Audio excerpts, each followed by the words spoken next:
SHAREfactory fans, we are now doing our third replay analysis for the channel, and we have JKtime389, who won the raffle at our most recent event. He is a Champion 2 in doubles, and this was one of his games that we played to secure a spot in Champ 2. This is a competitive doubles game that we played about 2.5 weeks ago, when I was still level 700 as seen on the scoreboard. I'm currently now level 829. Let's start with the replay analysis. I'm actually turning up my volume for you guys since it is really quiet.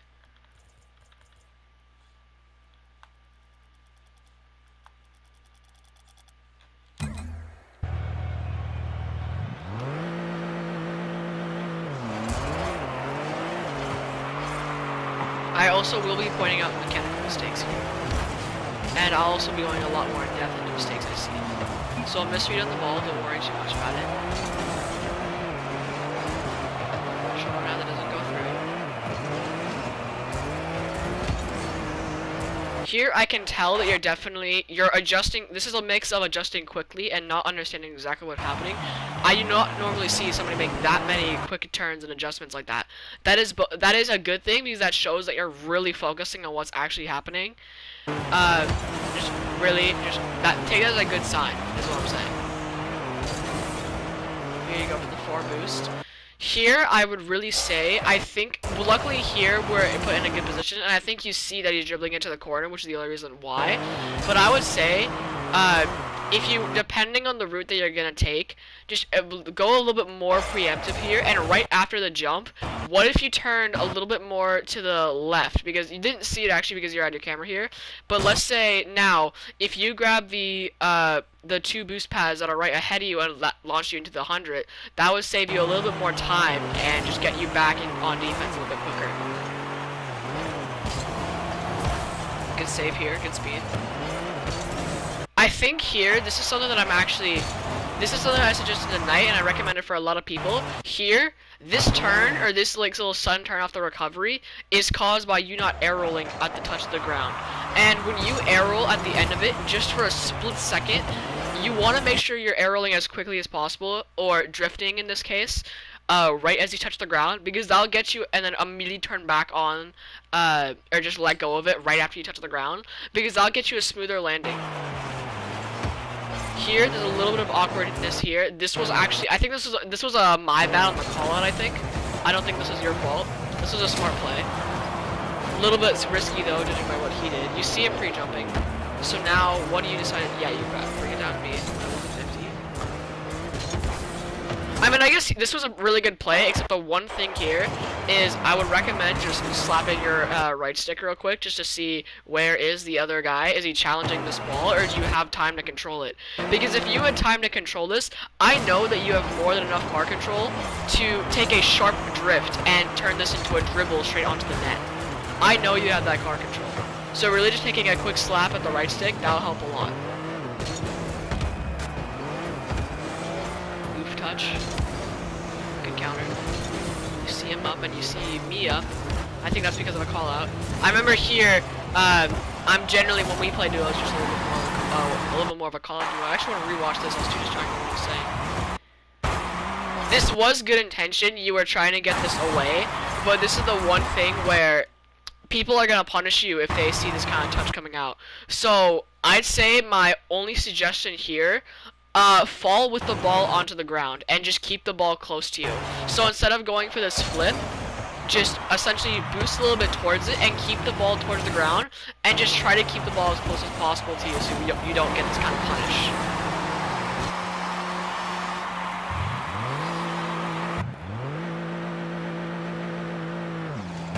Pull back and kick off.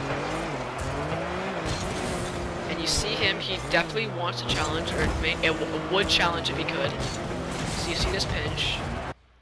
In the end, if you're gonna challenge this ball, I wouldn't say it's a bad decision, really. Of course, if you turn around, you probably could have made a counterattack. But really here, you're just trying to stall some time for me on the kickoff, which is obviously your intention.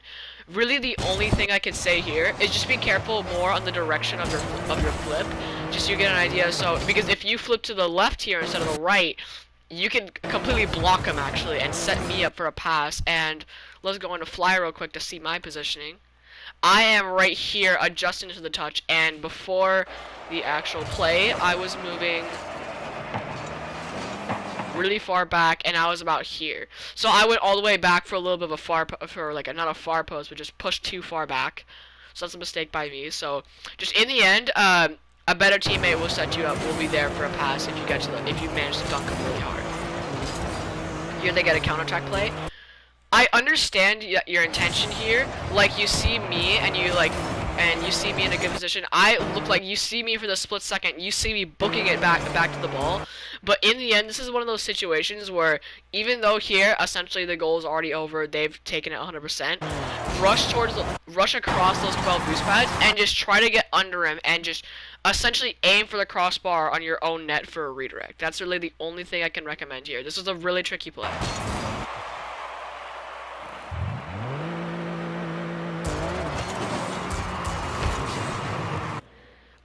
Really just because I'm a boy. Yeah. Okay, let's try that again.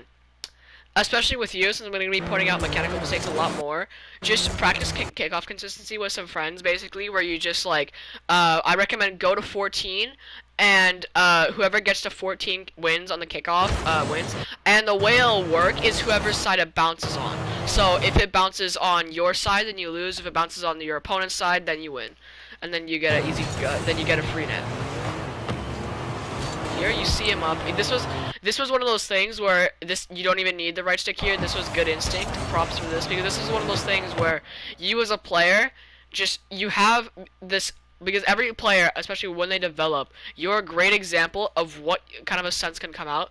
You know that here in this situation, a lot of players for some reason have a tendency to hesitate, and it makes sense though, because just the natural human brain is going by what they can do the easiest. And here, you know that if you're gonna save this ball, you need to get up fast, and that's what gets you the save here. Here, I'm getting kind of screwed in net. We have a transition, you know you have time to boost. A useless clear by me. You see the whiff. You know, JK, I trust your dribbling mechanics. Why are you hitting this like this? You know you have the potential. You're one of those really great mechanical players.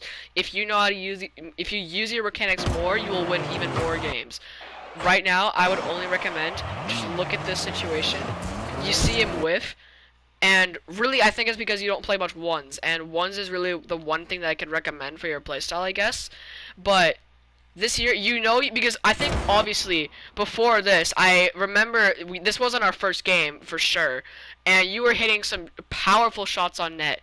But sometimes a powerful shot on net can come from a flick or some kind of dribble of any sort. That was a really long lecture for something that I could have said just go for a dribble instead. Here you go up past you. I remember this was a good call out, because you actually made the call out to call me off, so I didn't push up on this, because I was actually saying that I was gonna push up on this, but you said but you called me off, which was a good call out. Back to me. Clear out.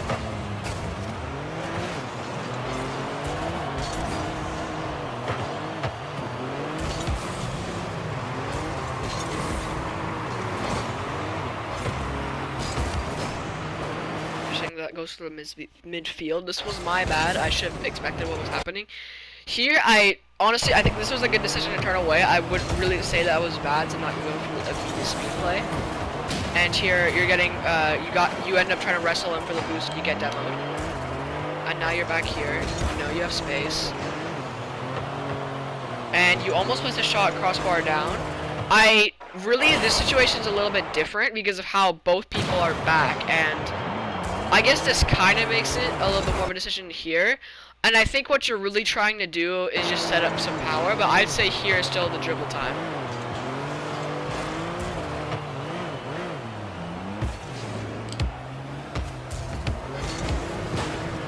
This was good. When you're using your boost up in the air though, I recommend always try to get it straight down. Here that was a little bit risky to move up, but in the end wasn't bad. And yeah, this was a starve, never mind. I was gonna say, I was gonna correct this boost grab, but never mind, it was a starve. That was really, honestly, I don't blame you there. That was just a slight bit of, really just all the speed in the world. You'll just get even faster and faster, and you're already faster than a lot of people. And the good thing about you being so fast, you're so fast at a lot of the situations where you get more freedom on what situations you need speed in, because you've already got the speed, and when you beat your opponent to the ball, you get more time. This is a good attempt. You have the mindset here. And I see what your intentions are. Here, a little bit risky. I think this could also would have been my bad because I should have called you off. A good tap out downhill just apply some pressure. This little boost grab though is the one thing that's catching my eye, because I'd say you've got enough 12 boost pads just to get back, just aim for the net, I guess. Because if you grab the boost pads to your left and then take a path to the right, so you grab to the one to your left and then you go straight ahead, go right, go right, go right until you're back at the net, and you should have at least you have 72 boost because you're already at 12. Except you use a little, but you're gonna be using some to get back. So let's take that to about 36 boost by the time you're back at net.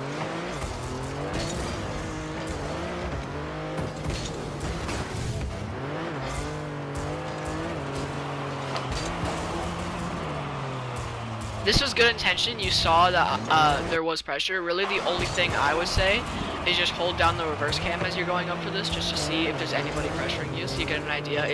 If you can make the split-second adjustment, you might as well. Try to touch around. I push up a little bit too far. Touch out, nice. Good speed off this back wall. I remember that because I actually I remember making the call out here, and I was thinking, okay, JK's in a position in the back wall. What is he gonna do here? So I say all yours, and exactly what I was expecting happened. And I know you've got that kind of speed, and this is one of those situations where you're putting it to good use. You aim for the shot, and you get a far corner. Good placement.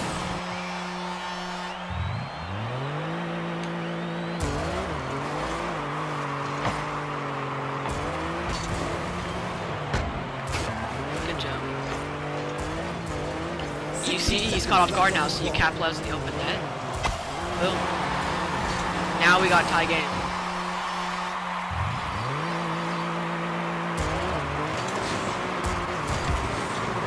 So a neutral kickoff, and I'm not up for this, so now I'm taking it back. Yeah, I remember here, this was a call out by me that I was going to keep it to the corner, but just didn't turn out so well. And I believe you score this. No, you don't. Never mind. It's a different goal later where you score the second this. Or I may have been from a different replay. Because I actually went through the recording, and I went through a replay of 4-0 because that's the most I could find, and then you do this. I remember this. This was an overhead silence. This is just one of those situations where you know you've got the mechanics. You know out of every player on this field, you're the most mechanically talented. This is one of those examples where you're putting it to good use. Bang. Bang.